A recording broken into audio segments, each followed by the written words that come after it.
Oh, thank you. It was If really nice. Cynthia had played one more tune, I would have just broken out crying. Oh, thank you, Bob.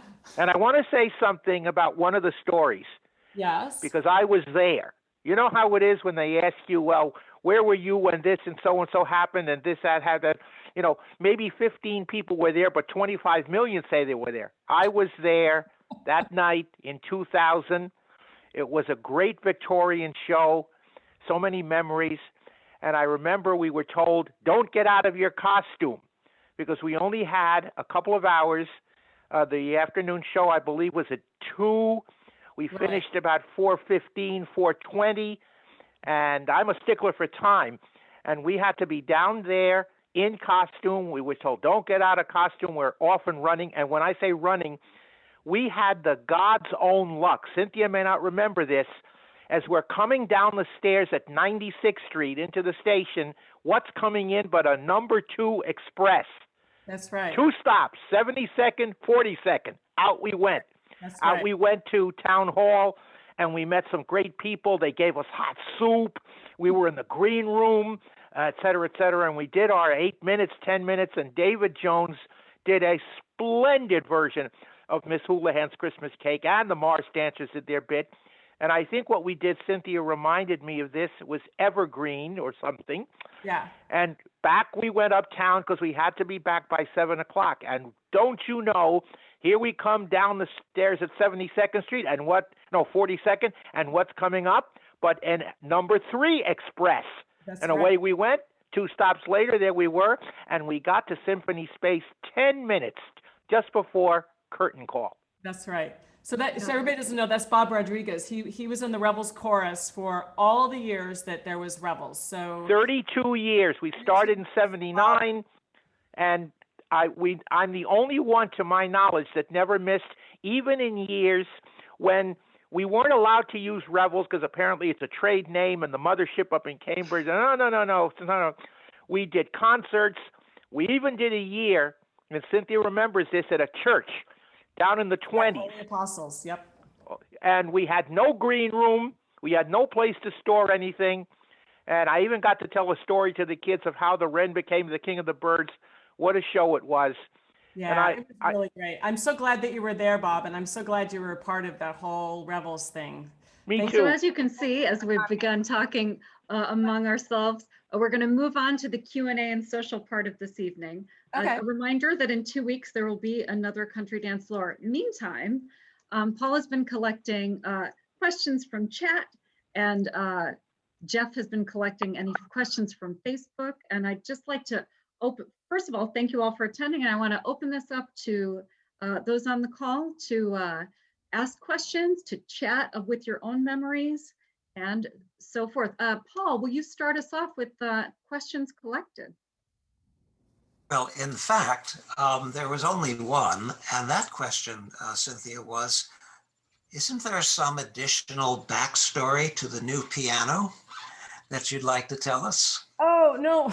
Well, the only backstory is that I had been urging CDNY to buy a new piano for a long time. It was like, you need a new piano. We really need a new piano.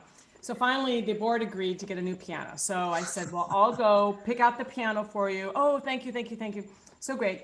So I went to Faust Harrison. I went in the back room. I found this Yamaha upright, which I played, which I thought was awesome. And that was it.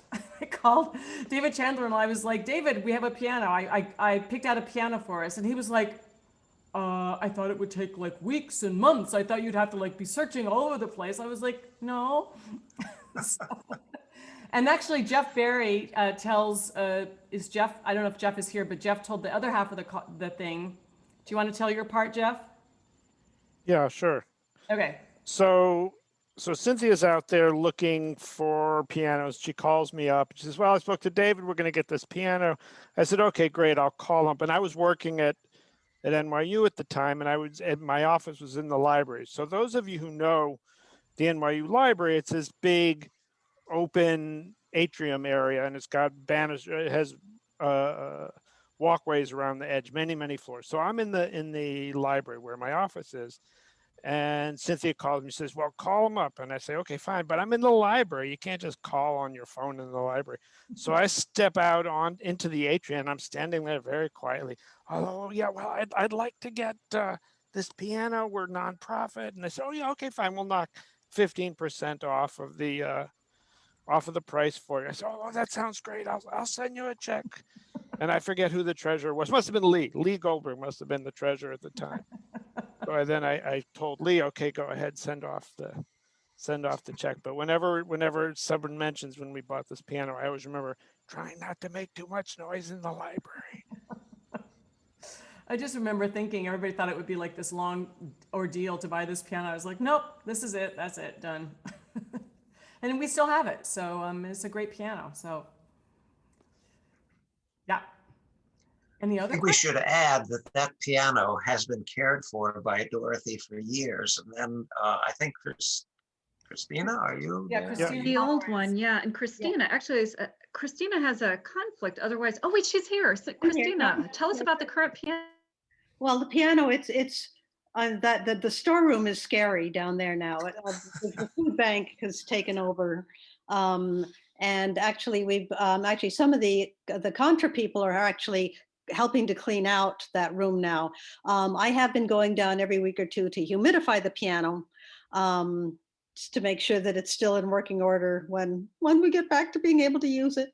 Yeah, I'm gonna have to get it tuned again, I think, when we Well, tuning for finally get sure. back. Tuning for sure. At least one But- tuning, maybe two by the time we get back. But That hopefully, piano's going to need tunings like other people will need haircuts in this pandemic. But Christina, hopefully the hammers won't be rotted out and whatever for dried out. So no, it'll be fine. Anyway, thank you for taking care of that piano all this time. yeah, it's fine. I work at the food bank, so I'm there anyway, so it's good. It's like watering plants, giving water to the piano. Yeah. And I say that to people too. I say, I'm going down to water the piano. And they're like, oh, okay. Yeah, people used to always ask me, why doesn't it grow? Why aren't there any little like baby pianos growing out the edges? Maybe there are. So I do have one more story. If I should tell my other story, I cut this story because I thought I didn't have enough time, but I was so efficient in my presentation that I have a little time. So this story has to do with Wayne Hankin. I don't know if Wayne is on this call. Anyway, so Wayne Hankin is a wonderful, as I said, recorder player, and he worked many years with Cirque du Soleil and with many early music groups in New York. And so and Wayne would play for dances. So Wayne got this job at the John C. Campbell Folk School of Music in Brasstown, North Carolina, I think it is. He got this job for he and I to play a concert together. And so, we practiced and everything, and we drove down in his gigantic, he has like this gigantic Buick, this boat. And, but David and I also have a car, but we parked our car in Brooklyn on 4th Avenue. And we figured we'd probably get a ticket, but that was okay. We were fine with that. So we drove down with Wayne to North Carolina. We did the concert on Saturday night. And Sunday morning, we got up and we were staying at our host's house, and they had the TV on. And on the TV, the news was on, and what was on the news but the New York City Marathon. Now, the New York City Marathon runs down 4th Avenue in Brooklyn, and our car was parked on 4th Avenue in Brooklyn. And they always, all the cars on 4th Avenue, they have to tow them all away, all of them, to get them off the street. All night long, they spend all night towing all the cars away. And so we were like, oh my God, our car is on 4th Avenue. What are we gonna do? But obviously there's nothing we could do. So we came back, and of course we look, and our car is gone. It's gone. So I was like, what should we do? So I called the police station. And sure enough, they had a log of every car they had towed and every car exactly where they put it.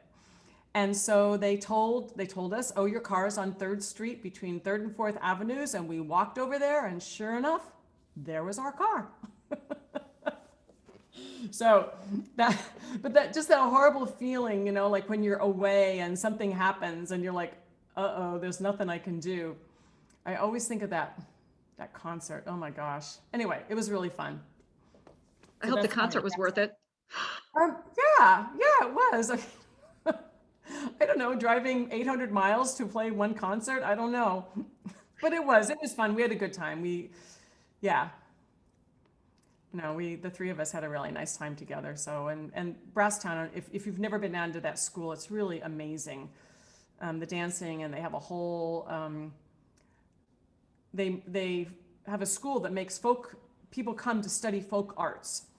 So, yeah, it's really neat. They have a great Christmas week and everything. So it's really nice. Any other questions? Any other questions? No? Your concert, Cynthia, reminds me. I have a T-shirt that someday I'll show you if we get together again. I hope. That says I've gone a hell of a lot further for a hell of a lot less.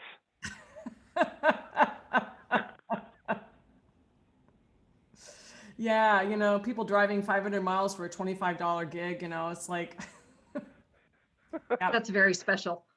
very, very special. Yeah, yeah. By the way, Cynthia, your story about the old people at Pinewoods Camp, there's a moral to that story. No one should underestimate us old duffers and gaffers. That's right. That's right. And I see Sharon is here. Sharon, I want to thank you for writing a tune to a dance to my tune. That's always made me feel so happy and so special. So yeah, it's a really great dance. So thank you. Thank you for doing. I was very grateful that you let me write a dance to your tune. It's a lovely tune. It's called Newfound Home because I'm always looking for a home in the country. And at that time, we thought we were going to buy this house, and I posted it on Facebook and pictures of it. And Sharon saw it. And so that's why she called the dance Newfound Home, because it was connected to Newfound Lake Waltz. So yeah, that was really nice. I have to say, by the way, it's pretty well known among my friends that I have a pretty good to excellent memory. In fact, I was once told I had an eidetic memory. I just had forgotten what a beautiful piano player Cynthia is. Wow. Thank you, Bob. Thank you. Wow. We all need that active memory. I just, well, Cynthia, I love hearing you play the articulations that you do and the sensitivity. Then I have a proverb to give you, which I learned strangely enough in Wales in 1964 when I went to my first Eisteddfod in Wales. And it's an Irish proverb, and it goes something like this: may you never forget that which is worth remembering, and may you never remember that which is best forgotten. I think that's brilliant. I think we should all keep that in mind, like all the time. Oh dear. Well, speaking of pianos, I think, Sharon, you gifted a piano to Country Dance New York. That's right. Yeah. Well, yeah, and Liza Wu has that piano. yeah, that's what my memory was. Yeah, that was the parlor grand that David's grandparents had, and that went to California after their death, and then came with us to New York, and wasn't going to come back to California one more time. So it got to stay with Country Dance New York for a while. Well, then Susan St. Germain had it in her house for a long time. Yep. And then it got totally rebuilt, and then Liza bought it. So yeah, so that's a nice ending to that story, right? Yep. Deserves to be played. Yeah, exactly. It was a beautiful piano. I have to say about that white piano that was at Duane on the stage, even though it was all beat up and everything, I loved playing that piano. There was something about it. I don't know. It was all, I don't know, maybe. Anyway, I loved playing that piano. I was kind of sad when it probably got dumped into the Hudson River or something like that. I don't know. I think only you could coax those notes out. Maybe you loved it so much because you knew, oh, well, I can't play it in this octave, but if I play it over here, it'll sound wonderful. No, you could play all over that piano. You could play all over that piano. That wasn't the one with actual notes missing, just like strings out of it. That must have been the other piano in the jumble on the stage. That was the other one. That was the other. Oh yeah, that was on the stage too, right? There was a second piano on the stage, like a junk piano. Yeah, we rarely use that one. Yeah, no, we had that white grand. Yeah. Wait, Cynthia- Chip, you're making faces like you know something about that other piano. Cynthia, you just like that white piano because it brings out your inner Liberace. Oh, you think? Is that what it is? All I need is the chandelier. I don't have a chandelier here. That could be arranged. Dorothy, I was making that face because I actually had managed to forget that other piano. I don't remember anything much about it except that it was there and it was obviously unusable. You've blocked it out. Got it. Yeah.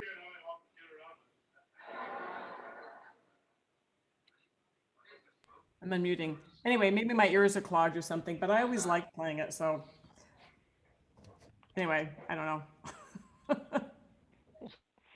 Nice.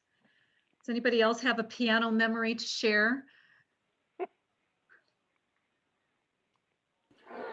Well, we could always talk about the upright and how first one string broke and then the second string for that same note broke so that we didn't have that note at all.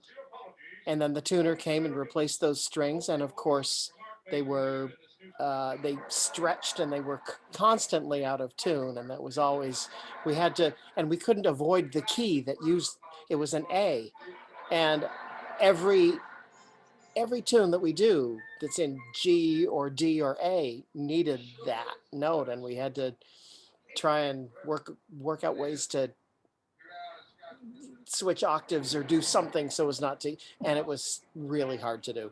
Yeah, I'm curious about what's going to be up with that note when we finally get back to that piano. It might have mellowed. It might be, you know, tunable along with everything else when Let's hope. when it's all tuned Well, at once. Cynthia, bring your hammer. All right, I'll bring my hammer. Well, you know, when I was in graduate school, I did a lot of concerts, you know, in nursing homes and places like that when I was preparing to play my concert, just to get over my nerves and everything like that. And I remember going to this one place to play a big, like, classical music concert, right? And one of the black keys was missing on the piano. Now, I know it sounds really, one of these keys, you know, and I know it sounds like that's not a big deal, but it's a huge deal. If it's in the middle of the keyboard, you don't realize, but your hands get used to the choreography and the geography of the black and white keys. And if there's a black key missing, it's like, it's crazy. So I spent the whole concert playing all this really complicated music. Like every time I came to that, maybe it was a B flat or something, like, okay, it should be there. Just play the note that's there. It should be there. Oh my God, it was horrible. Of course, that's along with the other place that I played where the piano, as I was moving it on stage, it was on rollers and it kept moving. The piano, literally, this gigantic piano kept moving. Every time I played it, it would move. And so I was constantly having to either move my bench or take my feet around the bottom of it and try to pull it back. This is when it's really great if you have your own instrument. Just take it with you. What was there at the Philip Kolthoff Center? Was that a keyboard or a piano? At where? The Philip Kolthoff Center, where we were for a couple of years. Yeah, Kolthoff was was that McDougal Street? Yes. I think. Kolthoff. Yeah. I don't. When we weren't, see, Oh, the Elizabeth. Oh, that place. Oh, I don't know, but it was a good piano. It was an upright, I think, but it was a good piano. Yeah, I vaguely remember it. Yeah. Or did we set up? No, I guess the contra people had used the electric keyboard Yeah, but I think at the Y. had two electric. Now that was a horrible place to dance. Oh my God. Yeah. The Y, yeah. Why they played basketball on the same floor as while everybody was dancing. So while you're dancing, you'd hear basketball playing. That was not fun. Yeah, but the Kolthoff piano was okay. But now our Yamaha is really great, so. Cynthia, would you like to tell us anything about how your classical playing informs your country dance playing or vice versa? Um, hmm. I don't know. I mean, I guess my classical playing, since I come from this as a classical pianist, I guess my classical playing, the idea of phrasing, finding the line, legato, you know, I tend to play with pretty loose wrists and sort of loose fingers. Um, yeah, I guess about phrasing is probably a lot of it. Um, you know, and when I play for dances, I really try to play the phrasing like the dancing is, so that, you know, the moves of the dance, the choreography, you know, the sort of going ahead and the moving back, the, because, you know, dances are phrased, they're, you know, four beats, eight, whatever. So I try to really play in that way. And so that kind of feeds into my classical training too, because you're always working on phrasing and, you know, a 4-bar phrase, a 2-bar phrase, decrescendoing at the end of the phrase, letting it breathe, all of that stuff. So I guess that does. And then I suppose the flip side of it is that as a classical player, I didn't really improvise at all, ever. You just don't. And we never played by ear either. There was no playing by ear. I mean, you took ear training when you were in school, but you never played by ear. And so that informed my classical playing because I played musical theater, so I did have to improvise in musical theater sometimes. But in this music, you have to improvise all the time. So that really helped free me up in many, many ways. And also in memorization, because people that play by ear memorize things in sections. And classical musicians tend to see things as just note, note, note, note, note. Not all of them, but it's very easy to fall into that trap. Whereas when you memorize things, you just memorize them, you think of them in big swathes of melody. And so it's really helped me in playing. And in fact, some of these tunes, I find that if I know the tune really, really well, like I'll open up the music and I'll look at it and I'll be like, what is that? What tune is that? And then oh yeah, it's that tune. Like all of a sudden the notes have become non-meaningful to me. And so that has helped inform my classical playing, actually. It really, really has. The other thing that informed me was for about 2 or 3 years, I directed a gospel choir. And I would go up to the Bronx and I had this gospel choir. And of course, they didn't read any music at all. So I taught everything to them. But they learned everything so fast. It was unbelievable to me. They, you know, and they could harmonize so quickly.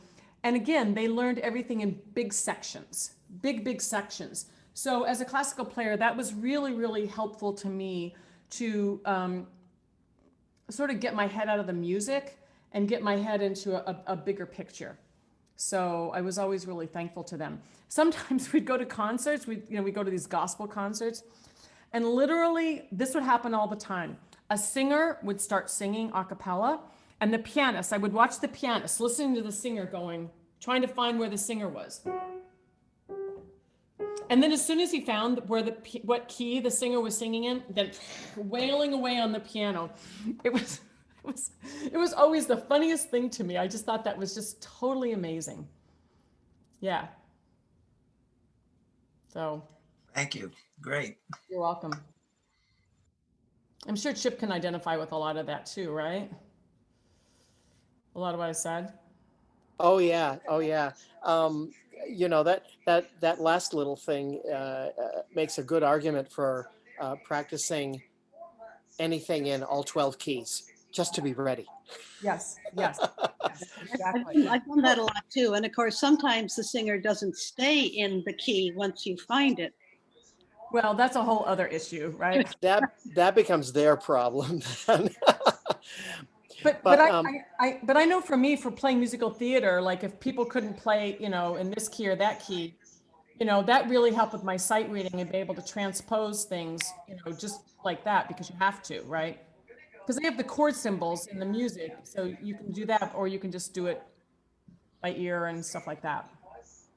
One of the things that you said, Cynthia, when we were talking about classical informing dance and dance informing classical, is that I remember being aware, especially in college, how classical pianists spend so much time with solos and playing by themselves that not only do they forget how to relate to other musicians, but they also forget how to keep a beat.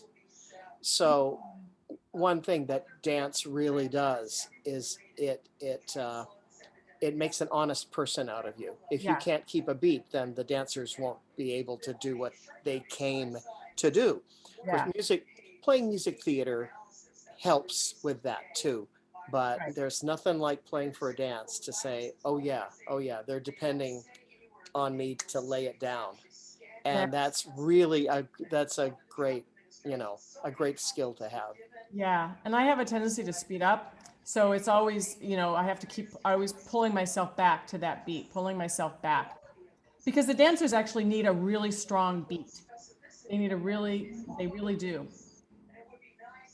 Yeah, to keep everything together. Well, that's a fun visual of all the dancers having to be on the strings, the marionette strings of the musicians. You have absolute power over when we step. Well, listen, Cynthia and Chip and everybody who's participated, I want to thank you again so much for making this a joyful evening together. It just, it really felt normal in a lot of ways, and in the current normal, especially. Yeah. But it feels very good. It feels like kind of being home among our dance family. Thanks a lot.